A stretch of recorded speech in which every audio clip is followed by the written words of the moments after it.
Hey everybody, it's your boy Sir Dragon, and welcome back to another edition of the Heavens Monsters podcast. Today we're going to do September 15th of Impact Wrestling. With me today is Andre Mitchell. Yo.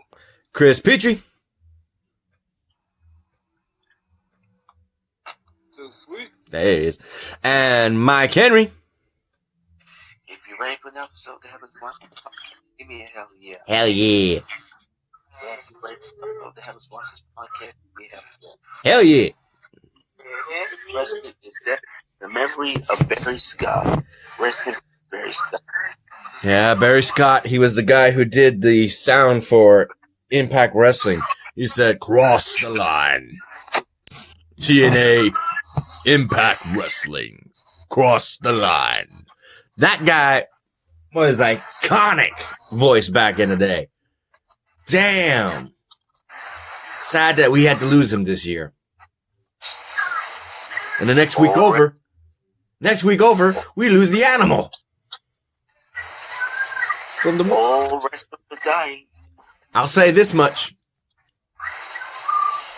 The Legion of Doom, the World Warriors, are back together again. Animal and Hawk. Toast to you. With that said, let's go ahead. Huh? I said, yeah, upstairs. Yep. Got that right. Alright, so let's see. Knockout action.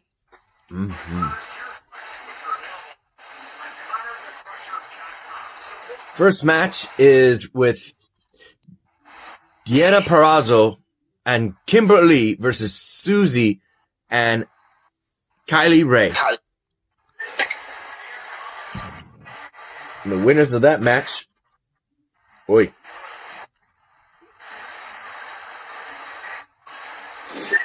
be Susie and Kylie Ray. With the pass switch. Yep. Susie definitely entering that Su Yung phase in which Kylie Ray is always having to bring back the positivity for her. I don't think she's ever met Su Yung. I don't think she wants to. And it's if I remember correctly, she pinned Kimberly. Yes. Kimberly. So, your thoughts on that, Mikey?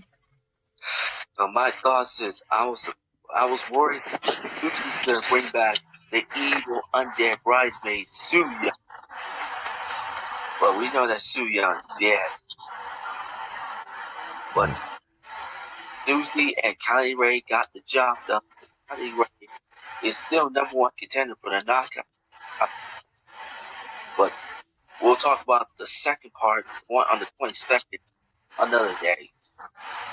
You, Chris?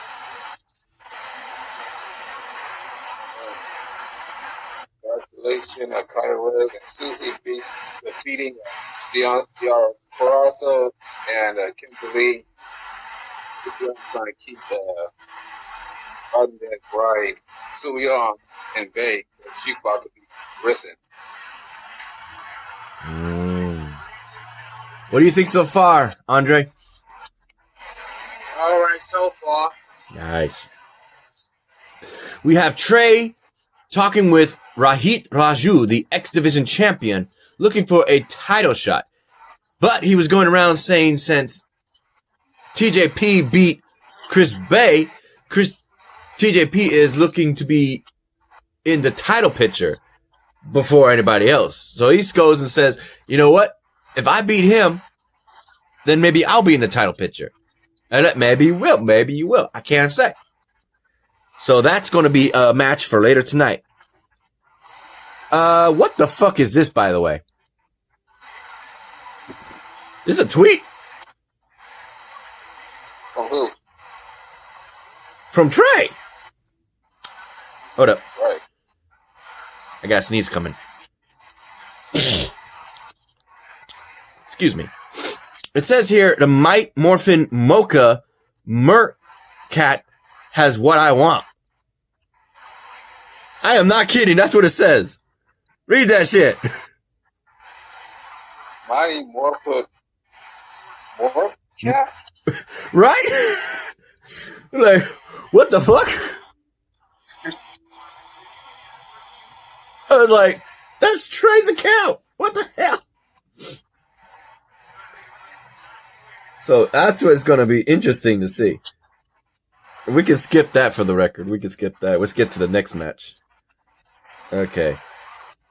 It's not even the next match. We got more promos. Johnny Bravo was backstage at the WWE taping trying to get the wedding plans together, but was cut off by Kiera Hogan and Tessa Blanchard. They tried to push Bravo into being... Serge. What's up? Tasha Steele. Fucking Steel. Tasha Steele. I don't know why you said Tessa. Tasha. Thank you. And they were trying to look to be the best man, but Bravo denied. And they said, well, then who you got as your best man? And the guy who walks out of the room is none other than Falaba. And he says, Falaba's my best man. He's like, what? You gotta be joking me. This guy can't even speak. And he's like, Google Translator.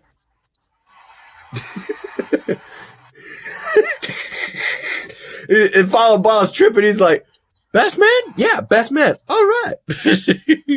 What are your thoughts on knowing that Johnny Bravo named Falaba the best man for his wedding between him and Rosemary on the spot? Chris? All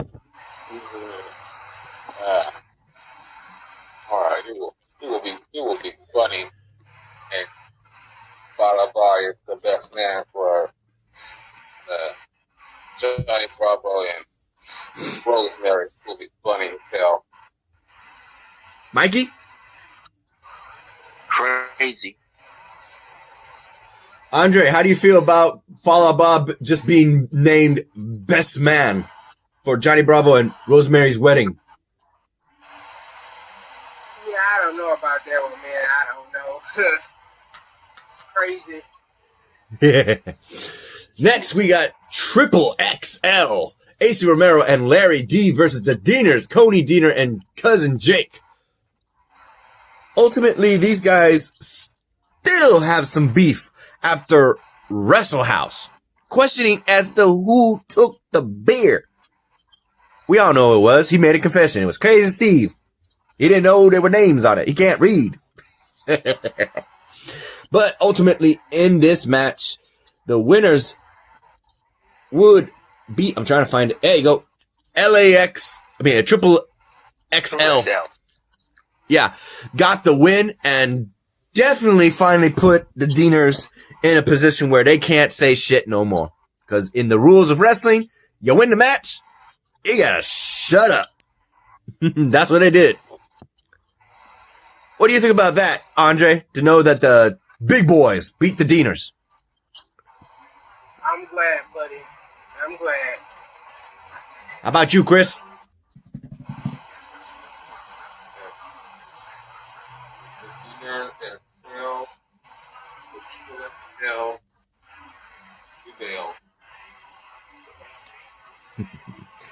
You, Mikey? I'm just glad that Larry D of the Triple XL knocked the hell out of Jake with his devastating right hand to shut the Deaners up for good. Next, we have Trey Miguel versus TJP. After a high-flying, striking battle between these two, it was Trey Miguel who got the win and is now in a predicament to be number one contender, but with three contenders now being put into question, considering Chris Bray still got his number one contendership, we don't know where this is going to go for Rohit Raju and the X Division champion. Your thoughts, Chris? Raju is a coward because he don't want to spend the title against one of them. Nope, he does not. He is like he's ducking everybody. Yeah, he dodging and weaving. He dodging and weaving.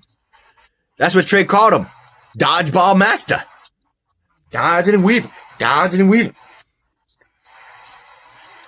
How you feel about Rohit Raju dodging all these X Division competitors? Andre?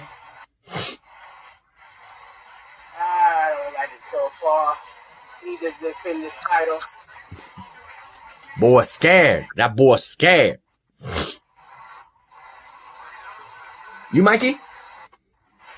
Jackass.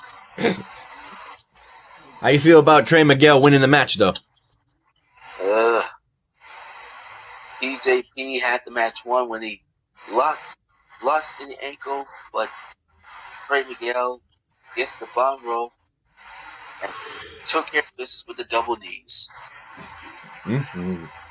After that, Trey's boys, Wince and Dex, were jumped by the North, as well as Ace Austin and Madman Fulton.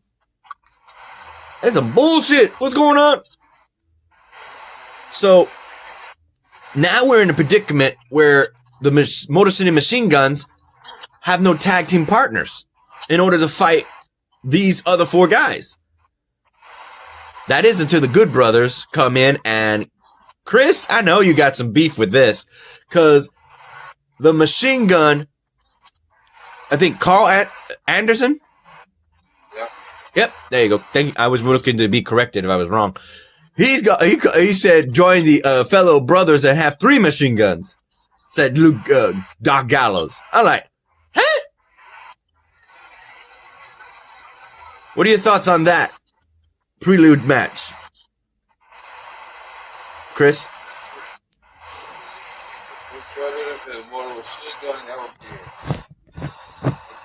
Ace Austin and Madman Fulton and the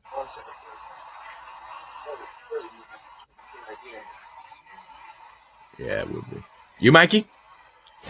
Oh my, you want to talk about craziness? It was craziness, alright. You, Andre? Alright so far, Dios. Next gets iffy as hell.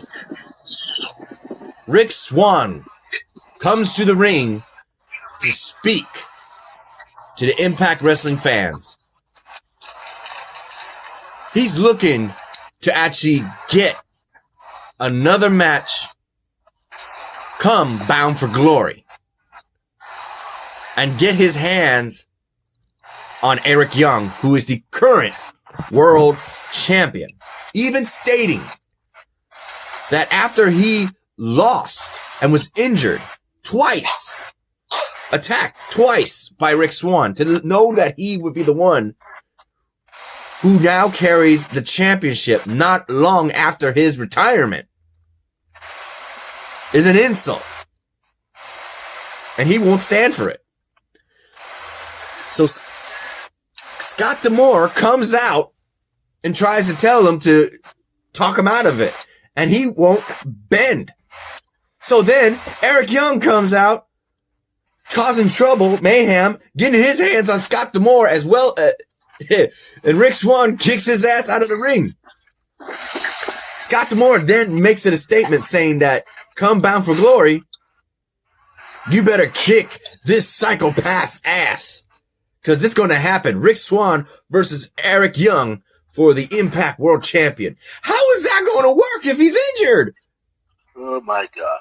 I don't think he's going to recover in time from what they said.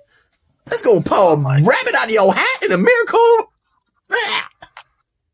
Damn. Mikey, get your 2 cents. Well, listen. Eric Young is nothing but a class-ass son of a bitch. Oh, yeah. I can't stand this guy. I cannot believe that he put Rich Swann, Eddie Edwards, and not to mention, came oh so close of putting Eddie Edwards' wife Alicia on the show. I can't stand Eric Young. He is one SOB. You, Andre, how do you feel about knowing that Eric Young is going on a rampage and knowing he's going to have to fight an injured Rick Swann at Bound for Glory? It's not right, man. He need to go sit down somewhere. I want to see him, Abyss come back and beat him up. That's going to be hard because Abyss, or what's his name, is on SmackDown. Chris, what is his name? Joseph Park. Joseph Parker's on SmackDown working with AJ Styles. Is there something? Is he gonna wrestle or? It ain't as a biz. That's property of TNA and Impact. Well, I'm not saying like as a biz, but is Joseph Parker gonna wrestle anytime soon, or he works behind stage, or Backstage, probably. I just want to see him get back in the ring and black hole slam somebody. That's your favorite wrestling move. Yep. You, Chris? Psychopath. He was Scott Moore. While he was his coach, his former coach in Team Canada, and now he's being fined for that, for the shove for his boss. Yep. A little bit of info says here that Taya Valkyrie asked Rosemary to be by her side when she fights Kiera Hogan, and she said she had things to deal with planning the wedding. So we'll get to that in just a bit. Let's skip to that. Next, we got Brian Millers versus Willie Mack. In this match, Willie Mack was trying once again to beat the living hell out of this guy. And thankfully, he tried to cheat. He really did. He tried to cheat. Brian Millers tried to cheat again. Didn't work. And Willie Mack hit him with that stunner and got it done. How you feel about that, Mikey? Willie Mack gets his retribution against Brian Myers, a.k.a. Kurt Hawkins.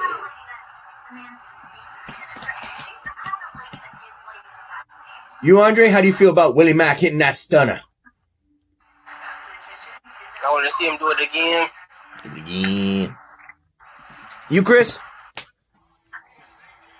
Finally, Willie Mack got his payback on Myers. You got that right.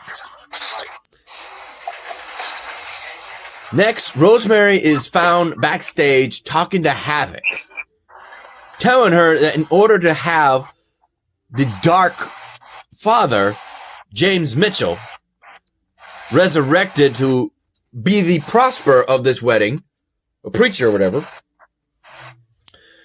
she would either need a virgin sacrifice or to have the person who killed him bring him back. Havoc immediately retaliated and threw her all over the place, saying she won't want none of that. She's not going to do it.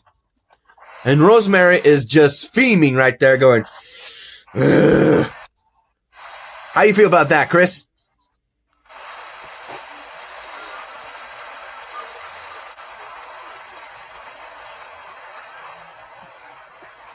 You hear me, Chris?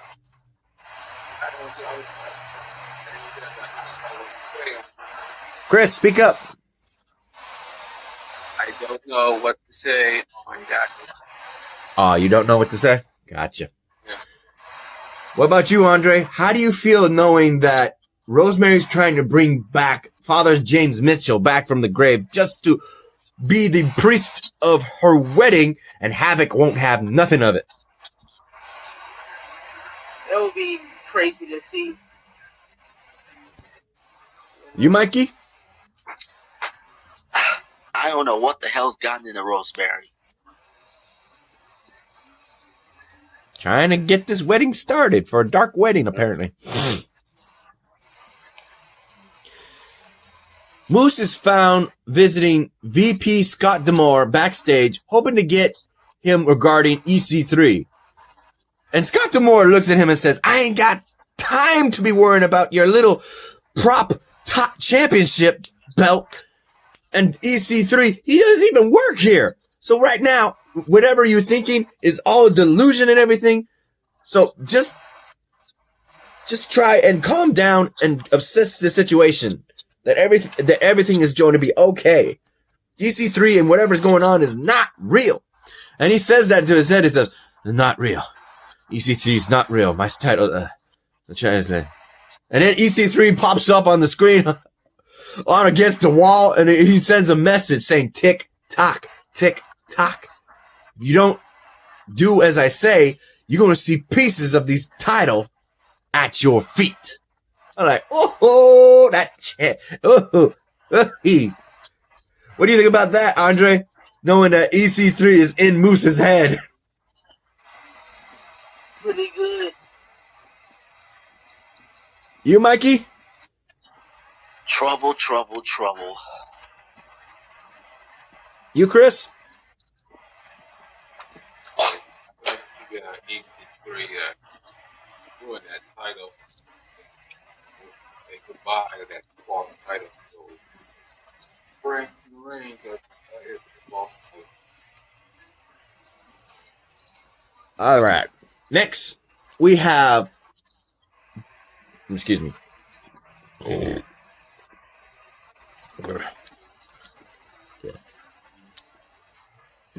Okay.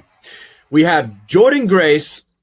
Hold on. Oh, go back. Go back. Rhino sneaked Heat into the building to execute a plan that will earn Heat some money for his hashtag Heat for Impact campaign. Oh. Okay, we just mentioned that then. Apparently, he had what I already figured, a wad of cash. He's talking about that wad of cash through arm wrestling that our boy from Houston, Texas, Hernandez, has been building up. He's found arm wrestling with Falaba, who was named Best Man, and loses a big amount of money, and the wad just gets thicker. Then Rhino comes in. He's getting him distracted, talking about, I want that match. I want that arm wrestling match. Hernandez is right there ready to, but he says, no. I ain't facing to have the door behind me. Mentioning something movie reference or whatever. So while he has Hernandez right where he wants him, he just pretty much just lags on to the point of this arm wrestling match so that Heath can actually right behind Hernandez, pick the money and quietly walk off with it. Once he's out of the room, Rhino gets ready for an arm wrestling and says, you know what? I would lose that match anyway. I'm gone, man. And Hernandez is like, what the fuck? Doesn't even notice the money is gone. Oh, he just got robbed, man. Our boy Hernandez from Houston got robbed. What do you think about that, Chris? Hernandez maybe not good right now. His money is gone. Oh, there's gonna be hell to pay. Yeah. Andre, how do you feel knowing our boy Hernandez got robbed by Rhino and Heath? That's messed up, dude. I would want to kick their butts. You, Mikey? OMG. Walking around looking like motorcycle guy with that mustache, that big thick mustache that goes down here like Hulk Hogan's. Shut the hell up. He does. I don't know when he grew it. I don't know why he grew it like that, but he did. He's looking like a motorcycle gangster. So, back onto the subject. We have Jordan Grace looking for Tennille Dashwood. And she says, when are you going to fight me? And she's talking with that boy, right? If I'm correct. Caleb with a K. Caleb with a K. You got to literally say it like that, too, because when he comes out to the ring, not last week, the next week after that we're going to call, he actually said that, Caleb with a K. Like, what, like pimp named Slipback? You got to say the whole thing? Caleb with a K? What the fuck? Well, what the hell? It was revealed that Thick Mama Pump would be a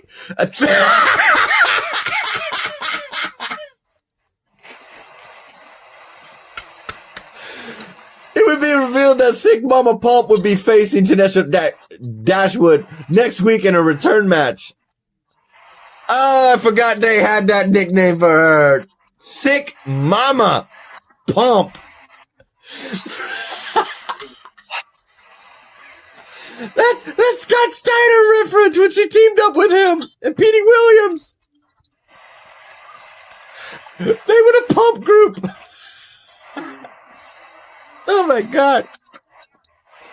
So that's going to happen next week edition that we're going to cover tomorrow.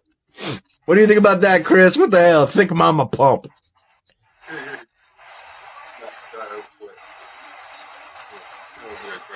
Thick Mama Pump. I see you smiling, boy. What? What do you think?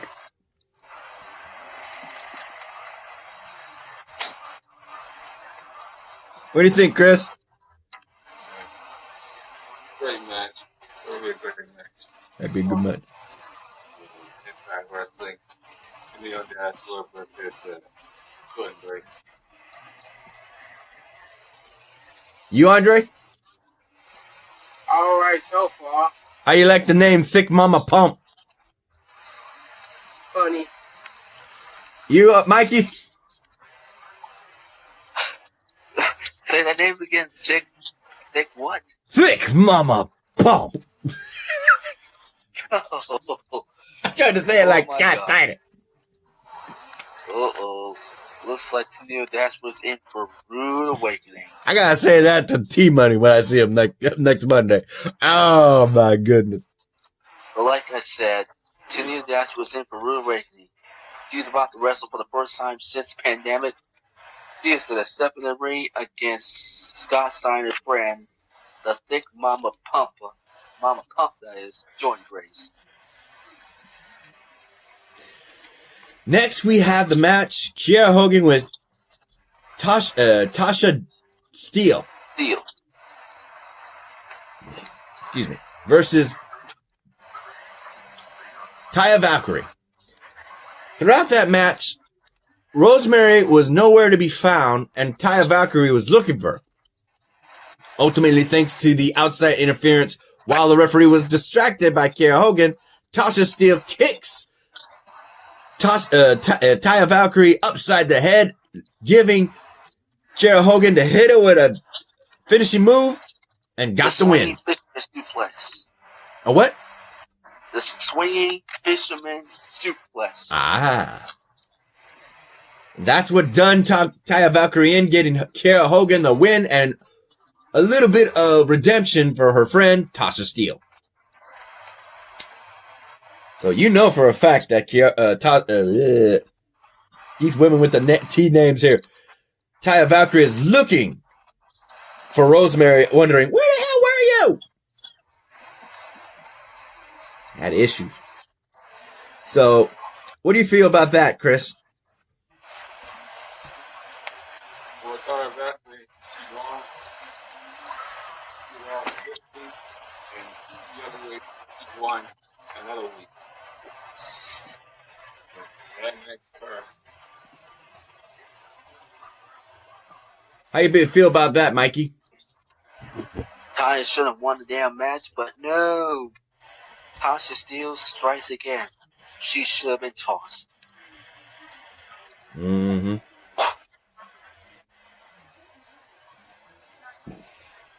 Oh, hello. This popped up. Okay. You, Andre, what do you feel? All right, so far. Next up is Chris Bay fighting Rohit Raju. And while they're talking, he mentions TJP. TJP shows up. While he's mentioned that, he mentions Trey, who just defeated him. Trey shows up. And now he's really in a predicament when three other contenders are actually up in his face, wondering, what the hell, when we get a shot? So he goes and puts in this up, saying that he don't know. But Trey is the one that says this. I had to correct myself. Trey is the one who said this. If these three actually fight next week as a number one contendership, they'll get a shot at his title. And he's like, okay, well, we can do that. We can do that. So he's dodging again. Bastard. Yeah, get your 2 cents, Chris. Get your 2 cents. Speak up. He is a fraud of a champion. He's a fraud of a champion. Yeah. You, Mikey? Sick bastard is up to his old bag of tricks, playing mind games, and tells him to take it up with Scott D'Amore. And then Trey Miguel suggests a 3-way match where the winner becomes the defendant number 1 contender, and Rohit grudgingly agrees and gives them his word. How you feel knowing that Rohit Raju is just dodging the whole title picture, Andre? That's messed up. I want to see that person defend the title and get beat or win. Who knows? Yep. Next is an 8-man tag team match between the Heels, the North, and Madman Fulton, Ace Austin versus the Motor City Machine Gun Tag Team Champions and the Good Brothers. Ultimately, in this match, if I remember correctly, due to some technical difficulty on teaming up, we would have Ace Austin, Madman Fulton, and the North win the match by pinfall, defeating the Motor City Machine Guns and the Good Brothers. So, you would see the bad guys on the top of the stage smiling and stuff, but the good guys in the ring were just like, what the hell happened? Who screwed up? What do you think about that, Mikey? Oh my God. The North do the damage to Shelly, but Ace has himself in and steals the. Oh my God. Oh, no comment. You, Chris?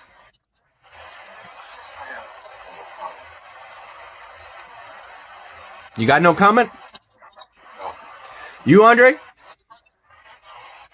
All right, so far. Sucky ending, huh? Yeah. All right, Mikey. Chris, was there anything else? No, that'll be it. Let's wrap it up. All right. A shout out to the Brotherhood, or the fellow brethrens of the Monsters, Heaven's Monsters. Heaven. I got tongue twisted. A shout out to Xavier Hill, Mike Henry, and Andre Mitchell. A link to their YouTube channels will be in the descriptions down below. And a remaining shout out to Chris Petrie, T-Money, Renee, Farrell, and Delvin. You like this video? Give it a thumbs up. You didn't? Give it a notification bell for the next Heaven's Monsters podcast. We'll see you next time. Bye, everybody. Mikey. And that's the bottom line. Go ahead. This is me, Mike, along with Sergio, Andre, and Chris Petrie, and that's the bottom line. The Heaven's Monsters podcast will set out and we'll see you tomorrow, hopefully for part 2 of Impact or perhaps AEW. Bye, y'all. Good night, good morning, bye.